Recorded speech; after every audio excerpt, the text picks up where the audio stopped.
Sebelum saya mulai video ini, jangan lupa like, komen, dan subscribe. Kesalahan kaum wanita dalam akidah. Tanpa disadari oleh kaum wanita, mereka telah melakukan berbagai penyimpangan terutama dalam masalah akidah. Dan kesalahan ini dianggap biasa saja karena telah banyak merajalela di kalangan masyarakat. Namun tanpa mereka ketahui kesalahan yang biasa tersebut dapat mengakibatkan bahaya yang lebih besar.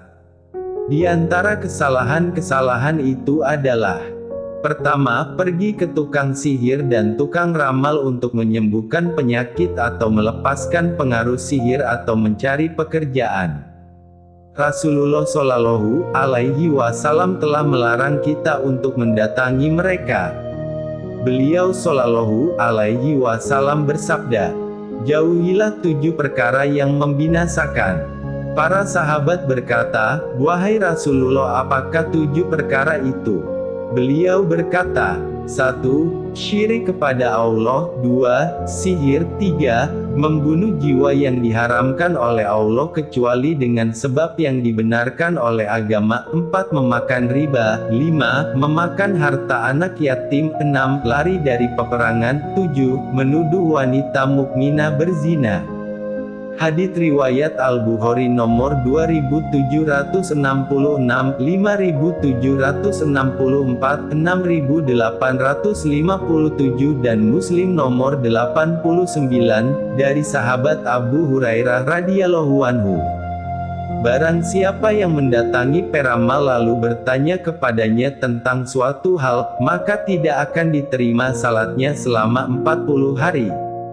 Diriwayatkan oleh Muslim nomor 2230 dan Imam Ahmad 468, 380. Bahkan barang siapa yang mempercayainya maka ia telah kafir, sebagaimana yang disabdakan Rasulullah Shallallahu Alaihi Wasallam. Barang siapa yang mendatangi peramal lalu dia mempercayai perkataannya maka dia telah kafir terhadap apa yang diturunkan kepada Muhammad. Hadits riwayat Imam Ahmad 2429, Al-Baihaqi dalam Sunannya 8, 135, Al-Hakim 1, 8, disahihkan oleh Al-Hakim dan disetujui oleh Az-Zahabi. Kedua, ziarah kubur dan bersengaja mengadakan perjalanan jauh hanya untuk ziarah kubur dan khususnya kuburan Rasulullah Shallallahu Alaihi Wasallam.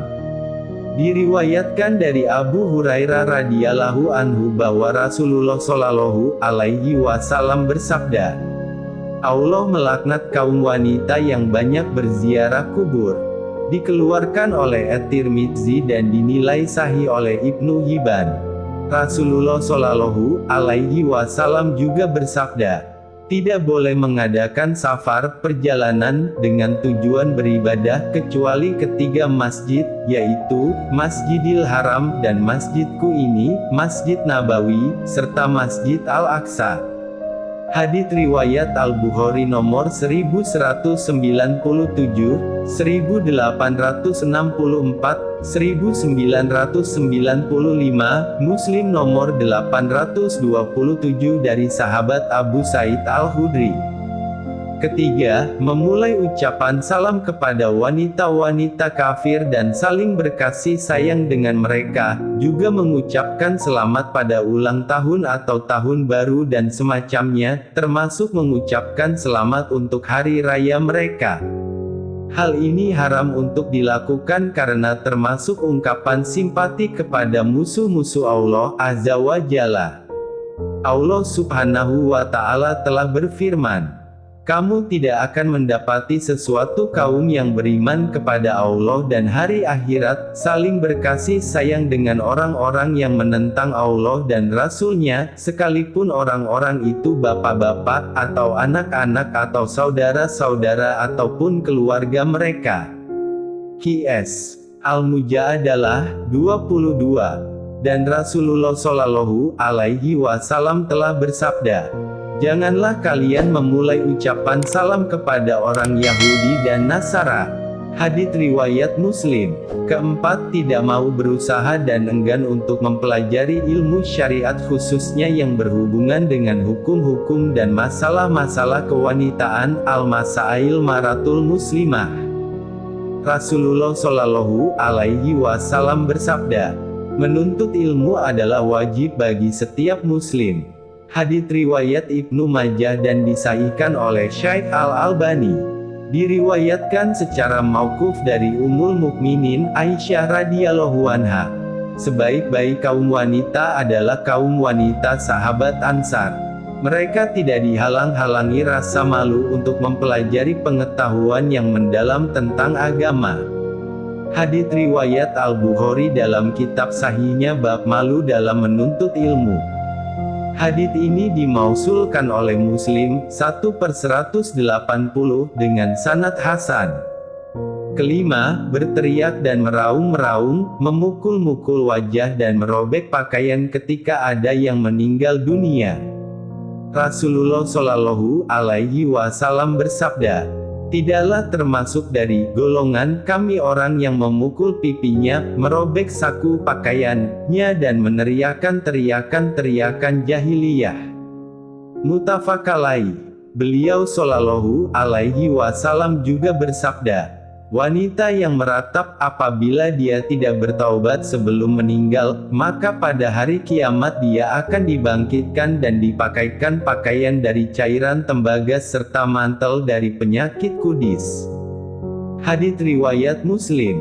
Keenam, pergi ke negara-negara kafir tanpa ada uzur syar'i seperti untuk alasan melanjutkan studi, pergi berlibur atau berbulan madu. Para ulama telah mengeluarkan fatwa bahwa mengadakan lawatan, kunjungan ke negara-negara kafir tidak diperbolehkan kecuali dengan alasan yang dapat diterima secara syara agama. Berekreasi atau berlibur tidaklah termasuk ke dalam alasan yang dapat diterima. Rasulullah Shallallahu Alaihi Wasallam bersabda, aku berlepas diri dari setiap orang muslim yang bermukim di antara orang-orang musyrik. Hadits riwayat Abu Dawud dan At-Tirmidzi dan disahihkan oleh Syekh Al-Albani. Ketujuh, meminta dengan paksa agar suami menggunakan pembantu atau babysitter dari kalangan non-muslim. Ironisnya, ada sebagian kaum wanita yang telah mempersyaratkan hal tersebut ketika akan akad nikah. Kemudian para pembantu atau babysitter tersebut mendapat tugas untuk mengasuh dan mendidik anak-anak mereka. Tindakan semacam itu tentu akan berakibat buruk terhadap akidah dan moral anak-anak dan hal ini tidak samar lagi bagi orang-orang yang mau berfikir. Kedelapan, mengejek dan menghina orang-orang muslim atau muslimah, khususnya kaum muslimah yang konsisten terhadap ajaran agama. Mengejek dan menghina sesama muslim dapat membuat pelakunya terancam keluar dari agama Islam, murtad. Allah Subhanahu wa Ta'ala berfirman, katakanlah, apakah dengan Allah, ayat-ayatnya dan Rasul-Nya kamu selalu berolok-olok? Tidak usah kamu minta maaf, karena kamu kafir sesudah beriman. Quran Surat At-Taubah, 65-66.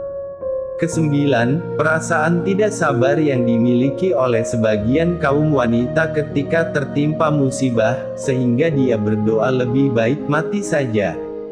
Padahal Rasulullah Shallallahu Alaihi Wasallam telah bersabda, janganlah seorang dari kalian mengharapkan kematiannya, hanya karena musibah yang menimpanya.